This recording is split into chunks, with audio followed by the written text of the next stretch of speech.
Welcome friends. आज का जो हमारा टॉपिक है भाई, आप देखोगे कि जो न्यूमेरिकल पोर्शन के हिसाब से यदि हम लेके चले या जिसके ऊपर एग्जाम में न्यूमेरिकल पूछे जाते हैं उस हिसाब से हमारा ये टॉपिक बहुत इंपॉर्टेंट है। पैरेलल प्लेट कैपेसिटर हमने किया। उसके बाद जब हम देखें ग्रुपिंग ऑफ कैपेसिटर के बारे में यदि हम पढ़ें तो हम क्या देखते हैं कि वही दो टाइप्स, जिस तरीके से आपने कभी 10th क्लास में रेजिस्टेंस के बारे में पढ़ा होगा कि सीरीज और पैरेलल में हम रेजिस्टेंस कनेक्ट करते थे, उसी तरीके से जो कैपेसिटर है उसको हम सीरीज और पैरेलल में ऐड करेंगे। इसमें और उसमें पोटेंशियल दोनों में था, तो भाई पोटेंशियल का केस यहाँ पे भी वही रहने वाला है कि जब हमारा कम्बिनेशन किस में है, ये जो equal to parallel lines represent the symbol of parallel plate capacitor. क्या कहेंगे हम कि जो दो ये पैरेलल लाइनें हमें दिख रही हैं किसको रिप्रेजेंट कर रही है, कैपेसिटर को रिप्रेजेंट कर रही है। ठीक है। और दूसरा यदि मैं बात करूं कि पोटेंशियल है, यदि सीरीज के केस में है तो क्या होगा, सभी में बराबर होगा, ये पता है हमें। और चार्ज की जो वैल्यू है वो क्या रहेगी, सीरीज में सेम रहेगी। तो हम यहाँ पे देखें कि जो चार्ज है वो सब में क्या है, सेम। चार्ज की जो वैल्यू है वो सब में क्या है, सेम। और हम इसमें यदि देखें पोटेंशियल जो है वो क्या है, अलग अलग,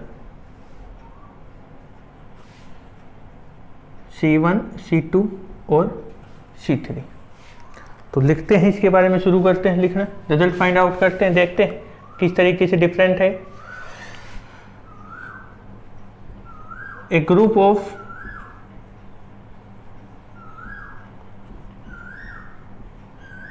capacitor is said to be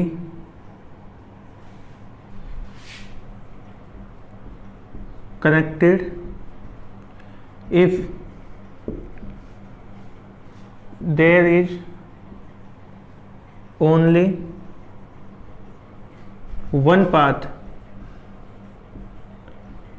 to go from one point to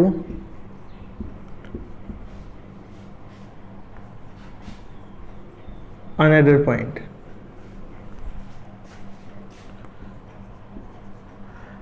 या फिर हम बात करें इसके अंदर क्या, if charge through each capacitor is same but potential is different then they are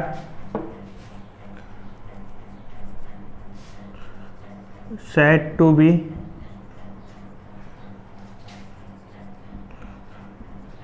connected in series।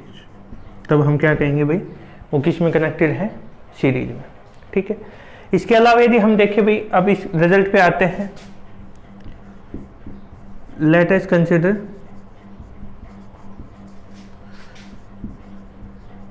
Three capacitor C1, C2 and C3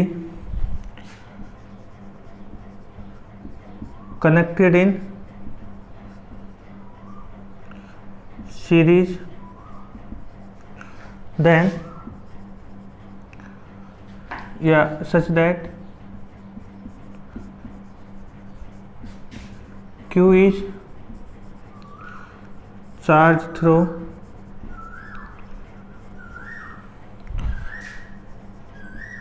each capacitor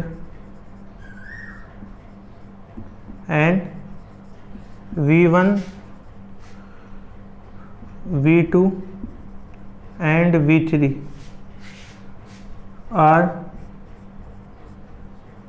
potential through each capacitor। ठीक है। अब यदि हम देखें भाई टोटल पोटेंशियल, तो total potential हमारे पास वो किसके इक्वल होगा, V1 plus V2 plus V3 के इक्वल होगा। इसको हमने इक्वेशन फर्स्ट मान लिया। दूसरा हम देखें, we know Q is equal to CV और V is equal to Q by C, ये होता है, ये हमने सेकंड मान ली इक्वेशन। तो इसका यूज करके यदि V1 की वैल्यू निकाले तो क्या आएगी भाई, Q अपॉन C1, V2 की वैल्यू निकाले तो Q अपॉन C2, V3 की वैल्यू निकाले तो किसके इक्वल आएगी, Q अपॉन C3। ये इक्वेशन हमने क्या मान ली। थर्ड इक्वेशन आ गई भाई हमारे पास, इसको हमने CS मान लिया। यहाँ पे जो CS आपको दिख रहा है, अभी जो लिखा है, ये किसको रिप्रेजेंट कर रहा है भाई, कि जो इक्विवेलेंट कैपेसिटेंस है हमारे पास, मतलब एक तरीके से यदि हम सम कहे या फिर इनके जो बराबर होगा, वैसे फॉर्मूला तो Q is equal to CV होता है, लेकिन यहाँ पे हमने क्या मान लिया, हटा ही देते इसको, here CS is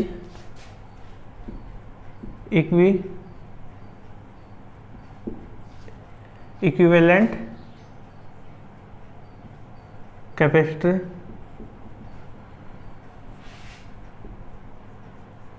in series, और हम using equation second and third in first,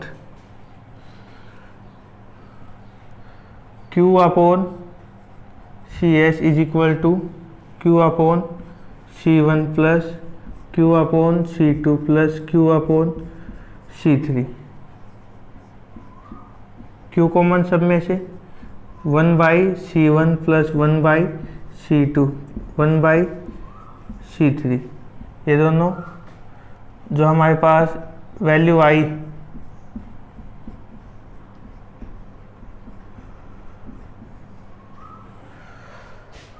ये किसकी होगी भाई, जो टोटल होगा यहाँ पे, यदि हम नेट या इक्विवेलेंट बात करें,